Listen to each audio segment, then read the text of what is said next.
প্রত্যেক শীতের সমস্যার সমাধান করতে হারপিক পায়ের মধ্যে ঢালুন। বন্ধুরা চমকে যাবেন।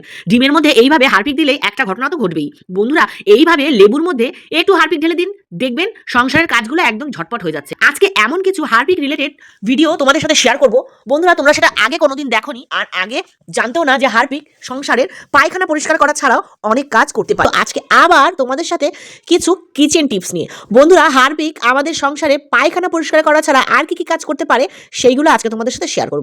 প্রথমেই দেখো বন্ধুরা, আমি আমার গ্যাসটাকে দেখিয়ে দিলাম। কদিন যাবত কিন্তু এত ঠান্ডার কারণে গ্যাস আর পরিষ্কার ঠিকভাবে করা হয়নি, উপরে উপরে কোনো রকম মুছে আমি রেখে দিচ্ছি। কিন্তু আজকে তোমাদেরকে আমি এমন একটা চমক দেখাবো, তোমরা দেখলে অবাক হবে এবং চমকে যাবে। তোমরা যদি প্রতিদিন একদিন দুদিন ছাড়াই যদি এই কাজটা করতে পারো, তাহলে কিন্তু তোমাদের সারা বছর সারা মাস কখনোই গ্যাস ডিপ ক্লিন করার দরকার পড়বে না। তো কিভাবে দেখো বন্ধুরা, একদম তোমাদের খাটনি ছাড়া আজকে এই গ্যাস পরিষ্কার করে দেখাবো। একটা লেবু কাটো, লেবু কেটে তার মধ্যে সামান্য হারপিক দিয়ে দাও। আর বন্ধুরা হাতে একটা অবশ্যই গ্লাভস পরে নেবে কিংবা প্লাস্টিক বেঁধে নেবে। এইভাবে ডাইরেক্ট করবে না, তাহলে হাতে কেটে যেতে পারে। কারণ গ্যাসের ওভেনের সাইডে ধার থাকে। আমার কিন্তু এরকম 2-3 বার হয়েছে। আগে আমি খালি হাতে পরিষ্কার করতাম, এখন আমি গ্লাভস পরে নিই। তাহলে কি হয়, এই গ্যাসের যে তেল চিটে থাকে, দেখো গ্যাসের মধ্যে কত তেল কাজটা রয়েছে, এগুলো নোকে ঢুকে গেলে না খুব সহজে বেরোতে চায় না। তার জন্য গ্লাভস পরে নেওয়াটা বেটার। তো দেখো আমি কিন্তু এই লেবুটার মধ্যে হারপিক দিয়ে আর সুন্দর করে ঘষা মাজা করে নিয়েছি। তোমরা দেখতেই পাচ্ছ আমি কিন্তু খুব সুন্দর করে হালকা হাতে ডলেছি, একদম হালকা হাতে। আর দেখো কোনো রকম ঘষা মাজা ছাড়া কিন্তু বন্ধুরা আমি এই গ্যাসের ওভেন সুন্দর করে পরিষ্কার করে নিয়েছি। আমি কিন্তু একটুও পানি ব্যবহার করিনি। তোমরা দেখেছো আমি এক ফোঁটা পানি ব্যবহার করিনি, বা কোনো স্কচ ব্রাইট বলো বা কোনো টিনের তার কিছু ব্যবহার করিনি। শুধুমাত্র লেবুর মধ্যে হারপিক দিয়ে আমি এইভাবে তেল চিটে পড়া আমার এই গ্যাসের ওভেনটা আমি 1 মাস মতন পরিষ্কার করে নিই। সেই গ্যাসের ওভেন কিন্তু আমি একদম সুন্দরভাবে পরিষ্কার করে নিয়েছি। তো বন্ধুরা এরপর থেকে লেবুর মধ্যে হারপিক দিয়ে কিচেনের সমস্ত কাজ তোমরা করতে পারবে। তোমাদেরকে আজকে আমি দেখিয়ে দেবো কি কি কাজ হারপিক দিয়ে কিচেনের করা সম্ভব। তো দেখো এখানে কিন্তু আমি হারপিকের লেবুর মধ্যে ঢেলে দিয়ে আমি সুন্দর করে গ্যাস ওভেনটা আমার পরিষ্কার করে নিয়েছি। এবার চলে এসেছি বন্ধুরা আরেকটা জিনিস নিয়ে। জানো এটা কি? এই যে বন্ধুরা ডিমের খোলা। তোমরা এবার বলো তো, ডিমের খোলা কারা ডিম খেয়ে প্রতিদিন ফেলে দাও? তোমরা জানো ডিমের খোলা আমাদের কতটা কাজে আসতে পারে, সংসারের কতটা কাজ করে দিতে পারে? তো দেখো প্রথমে ডিমের এই খোলাটাকে আমি গুঁড়ো করব। আর এই ডিমের খোলা গুঁড়ো করে আমি 3টে তোমাদের উপকার বলবো। এই যে দেখো আমরা অনেক দিন ধরে এই মিক্সার গ্রাইন্ডারে গ্রাইন্ড করতে করতে আমাদের এই ব্লেডগুলো কিন্তু একদম ভোঁতা হয়ে যায়। তো এগুলো কিন্তু ধার করা সম্ভব নয়। তো এগুলো ধার করার জন্য আমি কিছু টিপস তোমাদের সাথে শেয়ার করবো। সেটা হলো দেখো, দেখো ডিমের খোলাগুলো এটাতে যদি তোমরা গ্রাইন্ড করো, তাহলে কিন্তু এই ব্লেডগুলো সুন্দরভাবে মসৃণ হয়ে ধার হয়ে যাবে, একদম শক্তপোক্ত ধার, অনেক দিন টিকবে। তোমরা সপ্তাহে 10 দিন 15 দিনে এইভাবে একবার করে নেবে। বিশ্বাস করো গ্রাইন্ডারটা কিন্তু একদম নতুনের মতন ধার থাকবে, চকচকা ঝকঝকা থাকবে।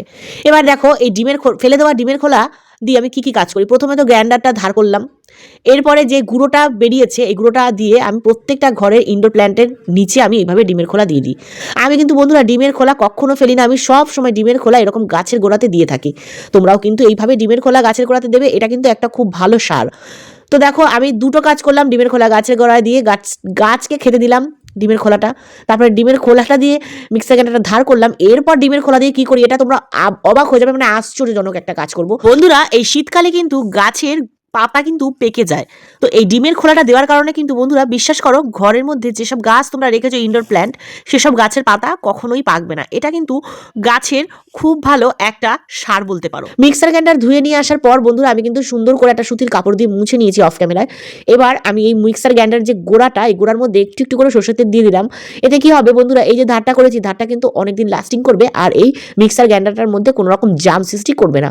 খুব সুন্দরভাবে ইজিলি তোমরা মিক্সার গ্রাইন্ডারে গ্রাইন্ড করতে পারবে, কোনো সমস্যা হবে না। গ্রাইন্ডারের ভিতরেও সরষের তেল দেবে এবং পিছনের দিকটাতেও হালকা সরষের তেল দিয়ে বন্ধুরা সারা রাত রেখে দাও। তারপরে সকালবেলা চালাও, দেখো একদম স্মুথ হয়ে যাবে, একদম তাড়াতাড়ি করে গ্রাইন্ড হবে।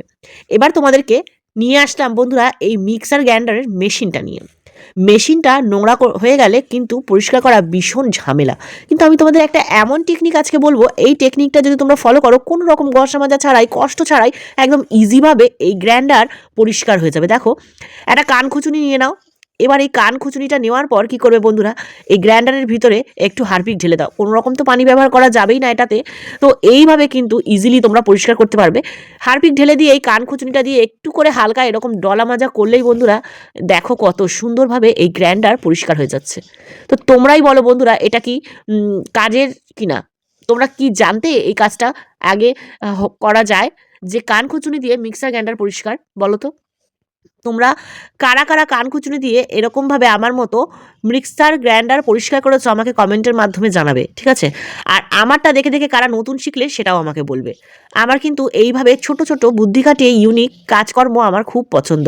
তো তোমরাও কিন্তু বন্ধুরা এইরকম সামান্য ছোট, ছোট কাজ গুছিয়ে নিতে পারো একটু বুদ্ধি খাটিয়ে।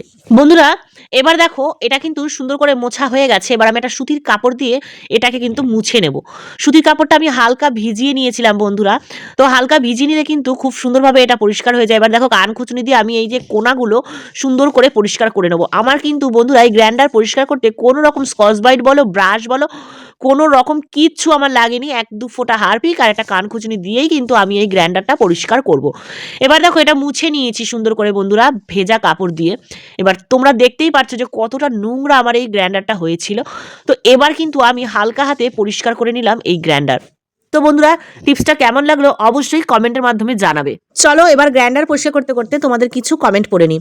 টিঙ্কু বড়ুয়া আইডি থেকে দিদিভাই বলেছে, এত আইডিয়া কিভাবে আপুর মাথায় আসে জানি না, খুব সুন্দর সুন্দর টিপস শেয়ার করলেন প্রতিদিন। আজকেও ছিল দারুণ টিপস। ফার্নিচার ঝুল ঝাড়া ফ্লোর কত সহজে ক্লিনিং করতে পারো তুমি।